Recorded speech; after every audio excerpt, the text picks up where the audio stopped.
We'll jump into the Tampa a little bit as well, because when you shave that kind of time off, I mean, even we were like, what the heck, right?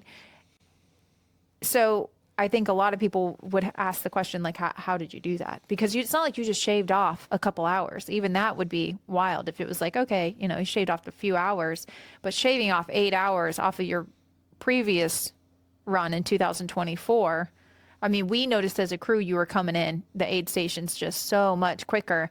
And it didn't seem like, I mean, it used to be that you'd hit that 50, 60, 70-ish miles and it was like, okay, we're slowing way down. You know what I mean? And you were really just surviving to the finish, if you will. It was like getting you in and out of aid stations. You'd come in, you'd sit. So what would you say some of the big changes were, shifts, if you will, that happened, whether it was mentally and gear, hydration?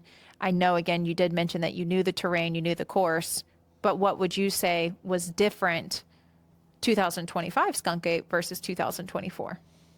It's pretty easy. I mean, I know you want me to tell you like there was some secret sauce that we concocted, but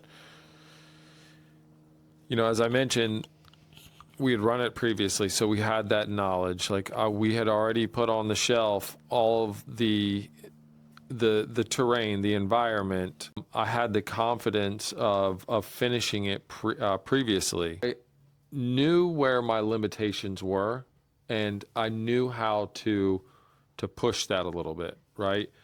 Previously, I was, to your point, surviving these races. I was going into it with the mindset that I want to get to the finish line. And of course, I still have that with me, that I carry that mindset.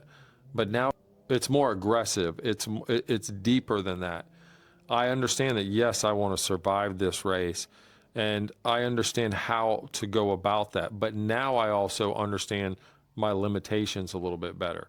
So I know how to push those limitations. So where, to your point, at 70, 80 miles, where I might, go, wow, I'm smoked. I'm really tired here. My legs are fatigued. This is where, your cramps maybe set in a little bit more consistently. Maybe your nutrition is not really on point at that time. But this is when I have come to realize that I can dig a little bit deeper, right? That I have more to give.